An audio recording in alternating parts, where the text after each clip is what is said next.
Hello and welcome to the first Meyer Memo. Today is September 4th, 2020. We're going to follow the three-component framework district-wide of management, instruction, and learning supports. The district level leaders are Dr. Jenna Missler and John Weiser for management. Instruction is Andy Kubis, and learning supports is Dr. Molly Coyne.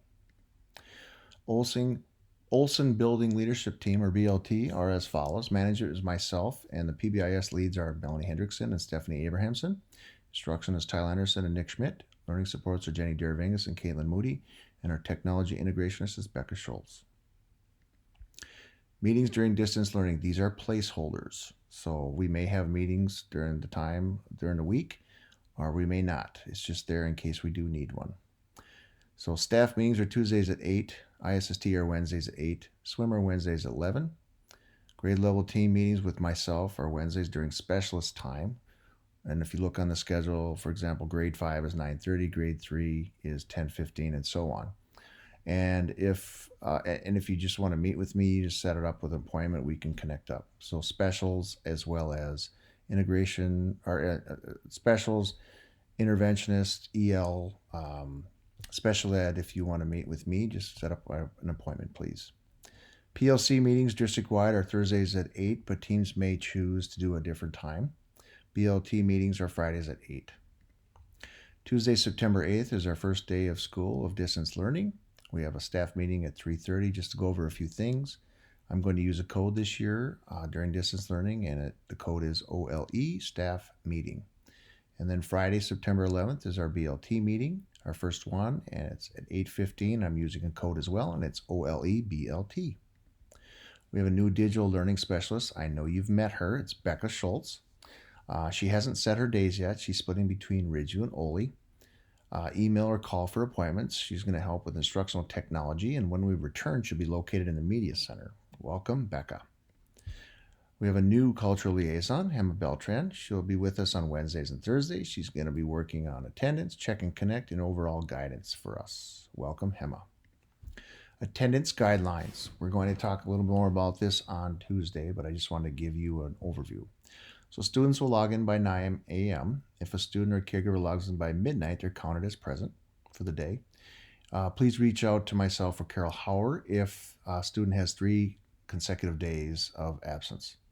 Teachers at the end of the workday will mark attendance in Infinite Campus in your homeroom. Students will be marked absent if they have not completed a CSOC activity for that day or connected or interacted with the teacher in any way.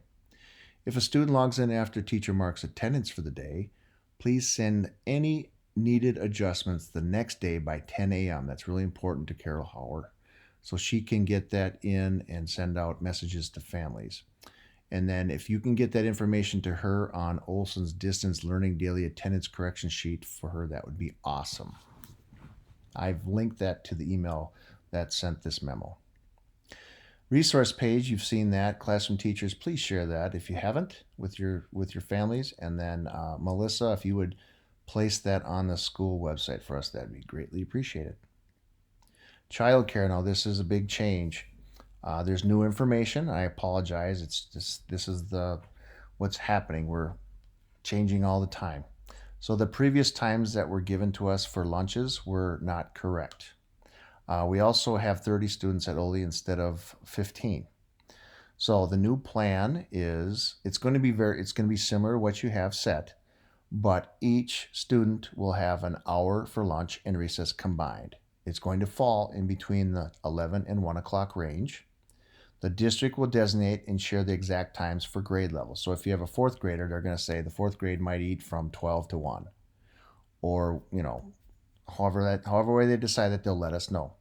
These times will be shared with me. I'm hoping this weekend, and I will get them to you as fast as possible. And we can make that correction so that you can get your groups ready for Monday. We're doing the best we can. Appreciate all your support on that. Virtual elementary school, Olson Elementary School virtual learning matrix. Melanie Hendrickson and Stephanie led a group of people that were on that are part of our PBIS team, and they created this matrix for us. I have the email that sent this memo has a link for directions on how to implement this. and to use as a guide to help you share this with students. And remember, routines are paramount to setting the classroom climate. So thank you to that team and to Melanie for organizing and getting this out today. That was very quick, and I appreciate it. IXL, classroom teachers make rosters in IXL. Let Jenny Deravingas know if any students are missing. Send her first and last name and ID number. We have both math and reading again this year. Due to our PTA, thank you to them. And thank you, Jenny Deravingas, for setting this up. Technology PD Days, you've seen this, so I just wanted to highlight it. Holly Skadson sends out emails each week with links for technology on Wednesdays. And then if you can't get to them, you can access those recorded sessions. Fall literacy assessments. This is important. You've seen that diagnostic assessment sheet, word list assessments that Jenny sent out. I have it up there. I'm going to highlight it or open it.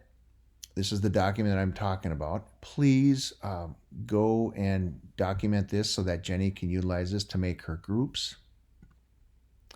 And then grades 1 through 5 teachers are going to complete a reading A to Z running record by the end of September.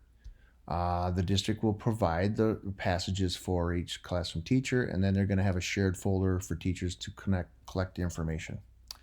Kindergarten teachers, they're going to have letter identification, letter sound assessments for students. They'll be due at the end of September. Jenny Deravingas will be selecting letter and sound assessment for kindergarten teachers. Use the Jenny and her team, the other ADSYS teachers. And then you'll have the option to assess students synchronously or asynchronously. And then they'll include teachers assessing students during Google Meet or asking students to record themselves. Again, the resources will be shared and will be put in a shared folder. And then while this data is being collected, ADSYS funded teachers, Jenny, will be compiling data from the winter BAS and the word list assessments that were given this fall to help during her caseload and to see who should be screened for dyslexia. So we're going to begin as soon as we can, as soon as we see them. And then ADSYS teacher and interventionists will be able to form their caseloads. So what this means, 1st and 5th grade, a shared folder with A to Z passages from running records. Kinders, letter identification, letter sound will be shared drive and be async or sync. And then ADSYS teachers will use this to determine dyslexia screening as well as determine caseloads. And the goal is to complete by end of September. Individual student schedules. So this coming week, September 8th, homeroom teachers finalize students in synchronous small groups. Like I said, you still need to get your caseload for kids who are the students who are going to be eating lunch, so you can figure out your groups. And then link to your OLI spreadsheet, the OLI synchronous student schedules. And that's the big sheet where you focus on putting your kids' groups in. Some teachers have done it. Some people have not done that yet. And I know they're working on it. So these are the different variations of the schedules. And then on Wednesday and Thursday, September 9th and 10th, support services will enter times into homeroom spreadsheets. And then support services will enter information into individual student schedules. And then Friday, September 11th, homeroom teachers will upload student schedules to students' Seesaw account. This is cumbersome, but it saves time in the end. So any additional changes to student schedules will automatically update into Seesaw. So homeroom teachers determine synchronized group. 2, enter info into OLI spreadsheet. 3, enter info into individualized student schedules. 4, upload to Seesaw on Friday. Well, that's it. It's been a crazy few weeks. Thanks for all of your hard work. I see lots of loving people. Appreciate all the hands-on deck approach. Have an awesome weekend, and I look forward to a great first week.